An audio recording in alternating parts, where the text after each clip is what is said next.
इस प्रोग्राम को पेश करने में ताउन किया है अल आज़म टूर्स एंड ट्रैवल्स।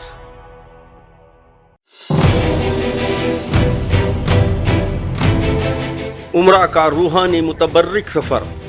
माह रमज़ान के मुक़द्दस महीने में तेज़ तरीन वीज़ा अप्रूवल। 1 अप्रैल को पहला ग्रुप रवाना होगा, दूसरा ग्रुप 17 अप्रैल को। अल आज़म टूर्स एंड ट्रैवल्स। मेयारी पैकेजेस दस्तियाब हैं। हैदराबाद से रास जद्दा के लिए फ़्लाइट दस्तियाब। हैदराबादी खानों का मज़ा लीजिए, इबादत में रहें मसरूफ़, इत्मीनान बख्श सफ़र। मज़ीद तफ़सीलात के लिए रब्त पैदा करें अल आज़म टूर्स एंड ट्रैवल्स। आदाब दोस्तों, मैं हूं यम्मे वाजिद। आप देख रहे हैं पैगाम टीवी। पैगाम टीवी में आपका इस्तकबाल है। अब मैं आपको क्या कहूं, लेकिन मुझे इंतहाई अफसोस से कहना पड़ रहा है कि आज हमारे तेलंगाना में तालीम से अच्छा कोई और बिजनेस या तिजारत नहीं है। आपने ये नहीं देखा होगा कि जो लोग मेडिकल की तालीम हासिल कर रहे हैं उन्हें पता भी नहीं कि उनका लेक्चरर कितने कॉलेजेस में पढ़ाता है। फार्मेसी कॉलेजों को तो छोड़ ही दें, लेकिन अगर हम एमबीबीएस की तालीम पर एक तायराना नजर डालें तो यहाँ हमें यूनिवर्सिटी पर पहली नजर डालनी होगी, जहां से एलामिया जारी किए जाते हैं। दरअसल बदउनवानी का सिलसिला यहीं से शुरू हो जाता है। नीट इम्तिहान देना हो तो तलबा और तालिबात को इंतहाई अजियतें दी जाती हैं, और एमबीबीएस की सीट के एल होने के बाद दाखिले के वक्त यूनिवर्सिटी में मुताल्लिक़ा कॉलेजेस के हाथों में जो इख्तियारात सौंप रखे हैं, उन कॉलेजेस के अनपढ़ और जाहिल लोग उम्मीदवार और उनके औलिया के साथ किस तरह बदतमीजी, बदतहजीबी और बदबख्ती से पेश आते हैं, इसका हमें अंदाजा तब होता है जब लोग वहां से जलील होकर अपने घर वापस आने के बाद पैगाम टीवी के इल्म में ये बातें लाते हैं। इससे बढ़कर हमारे लिए बदबख्ती की बात और क्या होगी कि कॉलेज की गेट पर सफारी पहनकर ठहरा हुआ एक जाहिल, नाअहल, नाकाबिल और बेवकूफ किस्म के लोगों को गेट पर ही जलील करते हैं। कॉलेज का क्लर्क अपनी तरफ से जो यूनिवर्सिटी के नहीं है वो नए नए क़वानीन लागू करता है ताकि तलबा और उनके औलिया को ज़्यादा से ज़्यादा अजियत पहुंचाई जा सके। यूनिवर्सिटी में बरसर खिदमत अफराद से जब सवाल किया जाता है तो वो जवाब देने के काबिल भी नहीं होते और कहते हैं कि अगर आपको कोई एतराज़ हो तो आप अदालत का दरवाज़ा खटखटाइएगा, क्योंकि उनको अच्छी तरह मालूम है कि अदालत में सिविल केसेस कई बरसों तक जेर समात रहते हैं। और इस बीच उनकी बदउनवानी के तहत जो बच्चे कॉलेजेस में दाखिले ले चुके हैं वो डॉक्टर बनकर निकल जाते हैं। अब इस टोले से किस तरह नजात हासिल की जाए और मेडिकल तालीम के इस माफिया का सद्देबाब किस तरह किया जाए, इस पर बहस जरूरी है, क्योंकि इन हालात में तेलंगाना के वज़ीर आला केसीआर कुछ करने से खासिर हैं। वैसे भी अब मुल्क में माजिजाती लीडरों के पैदा होने की उम्मीद रखना भी ऐसे ही होगा जैसे कोई रात को सूरज निकलने की उम्मीद रखता है। ऐसे लोगों पर यह शर्त सादिक आएगा कि सब कमालात हैं तखय्युल के, सब कमालात हैं तखय्युल के, वरना कुछ भी नहीं हकीकत में। आज तालीमी सरगर्मियों में होने वाली बदउनवानियों पर बात करने के लिए हमारे साथ मौजूद हैं मेडिकल काउंसलिंग एक्सपर्ट जनाब अब्दुल रब आरिफ साहब। रब साहब, हमने तो आपको लेजेंड का मुकाम दे रखा है, लेजेंड का खिताब दे रखा है। रब साहब, आपका हमारे स्टूडियो में बहुत बहुत इस्तकबाल है। रब साहब, सबसे पहला सवाल मैं आपसे यही करूंगा कि यूनिवर्सिटी जो मेडिकल की तालीम के एलामिये जारी करती है, वहां बदउनवानियों का क्या असर इस साल रहा और बच्चे किस तरह इससे परेशान रहे? देखिए वाजिद साहब, दरअसल मैं हर अपने इंटरव्यू में यही बताता हूँ कि KNRUHS से तलबा हो या औलिया तलबा हो या आप हम जैसे लोग हों, सब के सब जो है ना मायूस हो चुके हैं हम लोग। उनकी जो कारकर्दगी है KNRUHS की, यानी सवालिया निशान को तो आप बाजू रख दीजिए, बल्कि यूं समझिए कि स्कैनर में आ रही थी। ऐसा मामला हो गया। अभी आप देखिए, कल एक लड़का जो है, जो ये बी कैटेगरी में एडमिशन जिसको लेना था एनआरआई में, जी उसको जो है ना रोक दिया गया। मजबूरन उसको जो है ना अदालत का दरवाजा खटखटाना पड़ा, और वहां से ऑर्डर लेके जाके आज वो लड़का जो है ना वहां पे दिया है। और गलेबन अब 31 तारीख के अंदर मॉपअप मैनेजमेंट कोटा के लिए मॉपअप का नोटिफिकेशन जारी होने वाला है। तो ये गया है कि ये हर चीज के लिए अपनी बदउनवानी कर रहे हैं, और अगर इनसे कोई सवाल करता है तो कह रहे हैं कि भाई कोर्ट खुला है, आपको कोर्ट का दरवाजा खुला है, आप जाइए वहां से ऑर्डर लाइए, हम कर देंगे। भाई अगर हर चीज के लिए कैंडिडेट हो जी। या कैंडिडेट के पेरेंट्स हो, जी। हर चीज के लिए अगर कोर्ट का दरवाजा खटखटाना शुरू कर देंगे, तो फिर अब यूनिवर्सिटी है किस लिए? अब आप देखिए, ये कैटेगरी का जो मापअप का जो कॉलेज अलॉटमेंट लिस्ट आई है, जी फिर वही जो है ना गलतियां। साइकिल रिसाइकिल जिसको आप कहते हैं, जैसे हमारे पास है प्लास्टिक को चुन के लोग लेके जाके जो है ना उसको रिसाइकलिंग रिसाइकल करके करते फिर से जो है जी उसकी बोतल बनाते हैं, उसी किस्म का जो है ना। फिर आप आंध्रा के बच्चों को जो है ना तकरीबन 15-20 बच्चों को एडमिशन दे दीजिए। अगर ये सिलसिला, अच्छा वो बच्चे ऑलरेडी एडमिशन वहां पर ले चुके हैं, और आप बार बार इनको यहां पर रिपीट करते जा रहे हैं, और वो आके यहां पर रिपोर्ट नहीं कर रहे हैं, फिर आप उनको बुला रहे हैं या उनके बाद वालों को बुला रहे हैं, फिर उनके बाद वालों को दे रहे हैं, तो ये आखिर सिलसिला कब तक जारी रहेगा? कि GOMS नंबर 42 जो 2009 का है, वो अनरिजर्व कैटेगरी के लिए कह रहा है कि आप जो प्रोविजनल लिस्ट बनाते हैं, फाइनल लिस्ट, यानी मिसाल के तौर पर जब पहली जो लिस्ट बनती है जी यूनिवर्सिटी की, उसको 2 हिस्सों में तकसीम कीजिए। 2 हिस्सों में तकसीम करके 15% अनरिजर्व्ड, रिजर्व्ड, लोकल और नॉन लोकल के लिए आप जो है ना आप रख दीजिए। 15%, ऊपर के 15%, नीचे के जो 85% है परसेंट है, वो टोटल आप लोकल से भरिए। तो ये साहब बोल दिया। इसके बावजूद आप क्या कर रहे हैं, हर यानी काउंसलिंग में आंध्रा के बच्चों को आप रिपीट करते ही चले जा रहे हैं, करते ही चले जा रहे हैं। तो इसका तदारुक कहीं है, कहीं इसको फुल स्टॉप लगेगा, या ये जो है ना साल भर जो है ना ये रिपीट होता चला जाएगा ये सिस्टम, और तेलंगाना के बच्चों का नुकसान होता ही चला जाएगा। अभी तक तो हम यही देख रहे हैं ना देखिए टोटल, मैं तो इसका अभी वर्कआउट भी किया हूं, आपको कहां पे रोकना चाहिए था, कहां पर इसको खत्म करना चाहिए था। अब टोटल जो कैंडिडेट्स इनके पास अप्लाई किए हैं इस साल 2021 और 22, यानी इस साल क्या माने 22 की नहीं कर रहा हूं, 21 और, क्योंकि हमारा ये एकेडमिक ईयर पूरा आगे ही निकल गया ना, आगे पड़ गया। तो इसमें जो टोटल कैंडिडेट्स अप्लाई किए उनकी लिस्ट के हिसाब से बता रहा हूं मैं, मेरे तरफ से वर्कआउट किया हुआ नहीं है। 14,770 बच्चे, 14,760 कैंडिडेट्स हैड अप्लाइड। अब इस लिस्ट, ये आपके पास प्रोविजनल फाइनल लिस्ट कहते हैं आप इसको। इसमें जियो क्या कहता है कि इसको आप जो ना 2 हिस्सों में डिवाइड कीजिए, एक 15% बनेगी, एक 85% बनेगी। तो अगरचे अब हम 15% इसका लेते हैं, टोटल कैंडिडेट्स अप्लाइड का 15% ले, तो 2214 कैंडिडेट्स मेरिट में आते हैं आपके ऊपर। तो वो 2214 का जो रैंक है नीट का, वो होता है 61,372। अच्छा, तो 61,372 रैंक तक जितने भी बच्चे अप्लाई किए हैं, सिर्फ इन्हीं को आप जो है ना अनरिजर्व कैटेगरी में एडमिशन दे सकते हैं, इंक्लूडिंग रिजर्वेशन। चाहे वो BC हो, SC हो, ST हो, ये 61,370 रैंक में जितने भी आए हैं, 4% BC का, 10% जो है 7% ST का, 14% SC का, ये इसी में से निकालना आप। अच्छा, 62,000 में ये नहीं कर रहे हैं, ये नहीं करके उनको क्या करें, 14,762 में से निकाल के जो है ना उनको जो है ना नीचे से लाके जो है ना भरते चले जा रहे हैं। और आज जो है मापअप राउंड में फिर आप 15 से 16 बच्चों को जो है ना, मैं खाली 3 मुस्लिम मेडिकल कॉलेज की बात कर रहा हूं, पूरों पर मैं अभी वर्कआउट नहीं किया हूं, टोटल कितना जो है ना बदउनवानी हुई है अंदाजा नहीं है उसका। तो अब 15 से 16 मुस्लिम बच्चों का नुकसान हो गया। फिर अब ये एक्स्ट्रा वैकेंसीज में जाएंगे, जब एक्स्ट्रा वैकेंसीज में जाए तो कॉलेज अपनी मनमानी करेगी और अपनी चांदी बनाएगी जी। तो ये सब अगरचे ये होते रहेगा, तो कालोजी नारायण यूनिवर्सिटी, अच्छा अब इसके ऊपर आप सवाल करेंगे, बोलेंगे भाई कोर्ट खुला है, जाइए। गवर्नमेंट का ऑर्डर आपके पास रखा हुआ है, फिर इसके ऊपर आपको क्या क्या कंटेस्ट करना है, रूल के ऊपर क्या कंटेस्ट करेंगे? भाई रूल के अगेंस्ट में कुछ चीज हुई है तो आपको कंटेस्ट करेंगे, जो रूल में नहीं हो रही है, जो रूल आपको बता रहा है कि इसको फॉलो करो, आप फॉलो नहीं करके बोल रहे कोर्ट को जाइए। तो ये जो है ना हद से ज्यादा जिसको अब वो एरोगेंसी जिसको कहते हैं इंग्लिश में, बेबसी का आलम है। वो हो गया, एरोगेंसी हो गई ये बाज़ाब्ता।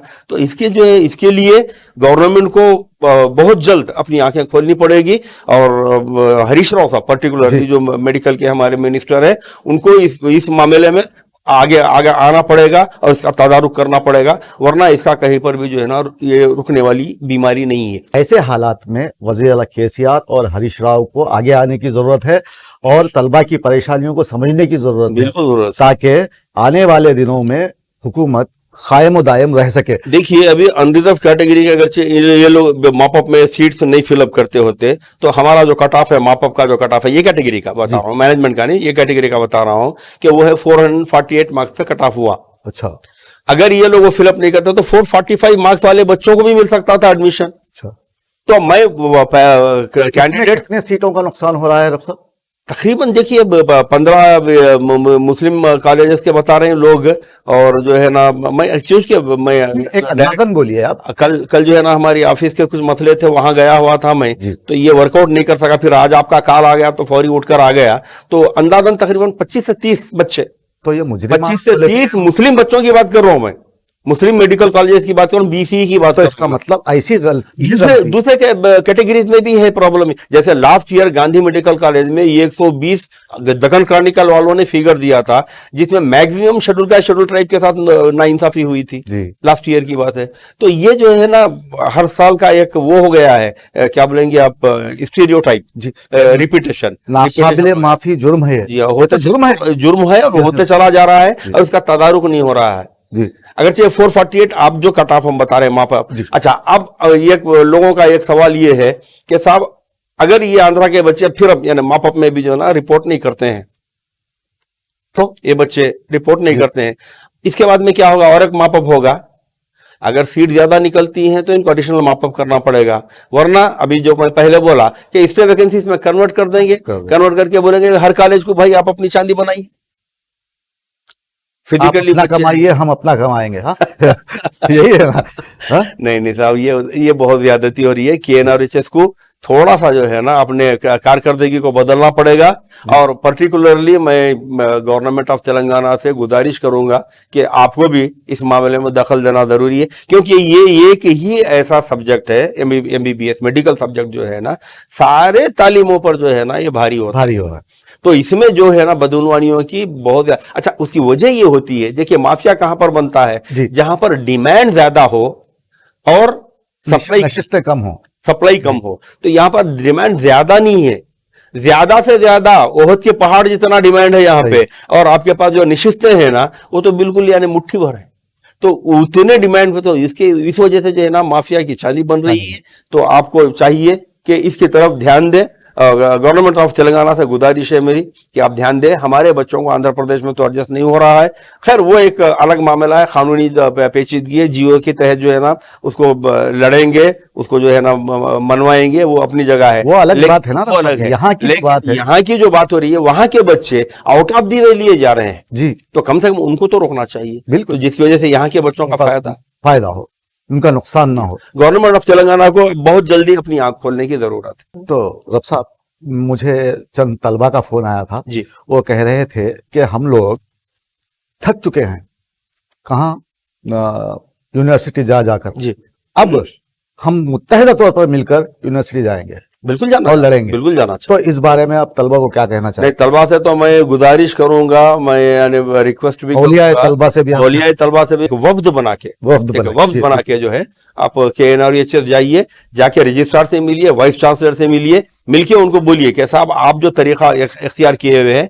अगर ये सही है तो आप हमारे को ऑन पेपर जो है ना ये उतार के दीजिए, नहीं तो हम जो तरीका आपको बता रहे हैं UMSN 42 के तहत उस पर आप अमल। अगर आप लोगों को हमारी पैगाम टीवी की तरफ से कोई जरूरत पड़ती है तो हम भी आपके साथ जो है ना आपकी रहबरी करने के लिए, आपकी पुष्ट पनाही करने के लिए हम भी तैयार हैं। आपको अगर कोई रूल्स रेगुलेशन चाहिए, आपको कुछ कॉपीज चाहिए तो हम वो प्रोवाइड करेंगे। आप जाके वहां पर जो बैठे हुए अधिकारी उनसे बात कीजिए, चाहे वो वाइस चांसलर हो या रजिस्ट्रार हो या जो भी वहां पर बैठे हुए, और उनकी एक्सपर्ट कमिटीज भी है, उनके भी मेंबर्स रहेंगे वहां पर, उनको भी बुलाइए, बुला के बोलिए भाई आप जो एडमिशन दे रहे हैं जी, अगर आप सही है तो हमको पेपर पे लिख के दीजिए जी कि भाई इसके तहत ये है, हम इसके तहत चल रहे हैं। नहीं तो फिर हम जो बोल रहे हैं GOMS नंबर उसको फॉलो कीजिए करके जो है ना, अब जितने अब तक जो हो गया, अब जो 20-25 बच्चों का नुकसान हो रहा है, फौरी उनको जो है ना आप एडमिशन दीजिए मापअप में। बच्चे आपसे ताउन की अपील कर रहे हैं रब साहब। बिल्कुल, मैं रेडी हूं, मैं 24 घंटे आपकी खिदमत करने के लिए तैयार हूं। आप जिस वक्त मुझे यानी हुक्म दीजिए, जी आप मेरे से गुजारिश करने की जरूरत नहीं है, मैं आपकी खिदमत के लिए तैयार हूं। आप जिस वक्त भी मुझे बुलाएंगे मैं आने के लिए तैयार हूं। मेरी तलबा और तालिबात से मैं आपको मशवरा देना चाहूंगा कि अगर आपको किसी भी किस्म की दुश्वारी किसी भी मामले में पेश आ रही हो मेडिकल में एडमिशन के लिए, तो आप बिला झिझक रब साहब को फोन कर सकते हैं, उनसे मालूमात हासिल कर सकते हैं और आगे बढ़ सकते हैं। मैं तलबा से यही गुजारिश करूंगा कि इंशाल्लाह अगर सीट ज्यादा खाली होते हैं तो एडिशनल मापअप रहेगा। जी, एडिशनल मापअप में भी हो सकता है फिर ये अनरिजर्व कैंडिडेट्स को भरेंगे, तो उसके लिए आप लोगों को अभी से कोशिश मेहनत करनी होगी कि NRHS जाइए, जाके वहां के अधिकारी जो बैठे हुए हैं उनसे बात कीजिए, साहब अब ये लोग अगर रिपोर्ट नहीं करेंगे मापअप में तो आप एडिशनल मापअप में भी फिर जो है ना अनरिजर्व कैंडिडेट को ही भरेंगे क्या? जिनके मार्क्स 445 तक भी हैं वो लोग 420 वाले भी जाइए, मैं तो बोलता हूँ। अच्छा, 420 इन्हें मतलब नहीं मिलेगी आपको सीट, लेकिन सपोर्ट तो रहेगा लोगों का डेलीगेशन में। आप एक वक्त तो बना सकते हैं, आप एक डेलीगेशन बना सकते हैं ना। आप जाइए, क्या नुकसान होने वाला है उसमें, इतना कौन सा बड़ा जो है ना, वरंगल कितनी दूर है, 160 किलोमीटर की बात है। सही बात। तो आप जाइए जाके। अच्छा, सबसे पहली चीज मैं गवर्नमेंट से एक रिक्वेस्ट करूंगा जी, KNRHS, चलिए माना कि आपको वरंगल पसंद था, आप वहां पे यूनिवर्सिटी बना दिए, लेकिन KNRHS के तहत जितने भी कोर्सेज करने वाले बच्चे हैं 90% जो है ना हैदराबाद की वो है स्ट्रेंथ है। हाँ। तो आपको चाहिए कि KNRHS का एक ब्रांच यहां पर भी हो, हैदराबाद में भी हो। ये भी तो होना चाहिए ना। आप देखिए NDRHS विजयवाड़ा में है, आंध्रा का, उनका जो है ना ब्रांच KNRHS में खुला हुआ, सॉरी JNU में खुला हुआ है। अच्छा, JNTU में है, क्यूकटपल्ली में। आपको सर्टिफिकेट वेरिफिकेशन कराने के लिए वहां जाने की जरूरत नहीं पड़ती। खैर अब तो कॉलेज में जाके आपको रिपोर्ट करते वक्त करवाना है, जब वेरिफिकेशन होता था सर्टिफिकेट वेरिफिकेशन यहाँ करवा सकते हैं। हैदराबाद के बच्चे जो आंध्रा के बच्चे हैं, हैदराबाद में जो रहते हैं, वो लोग JNTU में जाके कुकटपल्ली में करवाते थे। तो फिर तेलंगाना में आप जो है ना एक आदमी को यहाँ पर PGR सेंटर उस्मानिया यूनिवर्सिटी में बिठा रहे थे, उसको भी इस साल से उठा लिया जी, क्योंकि मैनेजमेंट कोटा को जो है ना आप वेब ऑप्शंस कर दिए, फिजिकल काउंसलिंग नहीं है मैनेजमेंट कोटा, तो यहाँ से उठा दिए। तो अब हर बात के लिए हैदराबाद वाला यानी 90% आदमी वरंगल जाएगा। तो गवर्नमेंट से मेरा जो है ना पुरजोर मुतालबा है कि KNRHS का एक फुल फ्लेज्ड ऑफिस, बोल रहा हूं मैं, सही है। अगर देखिए वहां पर रजिस्ट्रार है, जॉइंट रजिस्ट्रार को यहाँ पर रखिए आप जी, रजिस्ट्रार वहां रहने दीजिए, क्योंकि यूनिवर्सिटी है, जॉइंट रजिस्ट्रार को यहाँ रखिए, उसके तहत जो अमला आता है उसको यहाँ पर रखिए। आप रखिए जो है ना, आप उस्मानिया यहाँ पे सुल्तान बाजार में जो है ना वो है ना मेडिकल काउंसिल ऑफ तेलंगाना है, वहां पर जगह बनाइए, बना के जो है ना उन लोग एडजस्ट कीजिए। नहीं उस्मानिया यूनिवर्सिटी में रखिए, PGR सेंटर में रखिए, नहीं तो JNTU में लीजिए, कहीं पर। उसके लिए कमरा भी काफी है। कमरा नहीं साहब, आपको 10 कमरे मिल सकते, बहुत अकोमोडेशन है। तेलंगाना गवर्नमेंट के पास कोई फुदान नहीं है अकोमोडेशन का, काफी है। मैं बता रहा हूँ, आप सुल्तान बाजार में नहीं मिल सकता, उस्मानिया जाइए, उस्मानिया में नहीं मिल सकता, कुकटपल्ली JNTU में जाइए, हर जगह आपको अकोमोडेशन है, एक फ्लोर ले सकते पूरा आप। तो मेरी पुरजोर अपील है गवर्नमेंट ऑफ तेलंगाना से, पर्टिकुलरली हरीश राव साहब से, मिनिस्टर ऑफ हेल्थ है वो, उनसे है कि आप जो है ना हैदराबाद के कैंडिडेट्स के लिए और उनके पेरेंट्स के लिए ये सहूलत देना जरूरी है। हर चीज के लिए यहाँ से उठ के वरंगल बच्चा नहीं भागेगा, नहीं जाएगा। सही है। तो आपको यहाँ पर जो है ना एक ऑफिस बनानी पड़ेगी JNTU KNRHS की। तो रब साहब, मैं आखिर में एक बात हुकूमत से कहना चाहूंगा कि हुकूमत होश के नाखून ले, और रब साहब ने जिन बातों पर उंगली रखी है ये बातें एकदम सही हैं, क्योंकि ये इनका तजुर्बा रहा है कि तलबा इनसे बातचीत करते हैं और अपनी मुश्किलात को उन्हें शेयर करते हैं। तो ऐसे में मैं हुकूमत को होश के नाखून लेने की सलाह दूंगा और रियासती वजीर हरीश राव से ये अपील करूंगा कि वो यूनिवर्सिटी पर सख्त कार्रवाई करते हुए खाती अफराद को उनके केफर किरदार तक पहुंचाएं, तभी हमारे तलबा का मुस्तकबिल संवर सकता है। रब साहब, आप हमारे स्टूडियो आए, बहुत बहुत शुक्रिया। फिर इंशाल्लाह मुलाकात आपसे जल्दी होगी इंशाल्लाह। तब तक के लिए दोस्तों मुझे दीजिए इजाजत। आदाब, शब बखैर। अल आज़म टूर्स एंड ट्रैवल्स हुकूमत हिंद से रजिस्टर शुदा हज व उम्रा के मुक़द्दस सफ़र, तमाम एयरलाइंस डोमेस्टिक वो इंटरनेशनल टिकट्स के लिए राब्ता करें। हर पल आपके साथ इत्मीनान बख्श सफ़र मैन पावर कंसल्टेंसी तजुर्बेकार अमले के साथ करता है आपकी भरपूर रहनुमाई।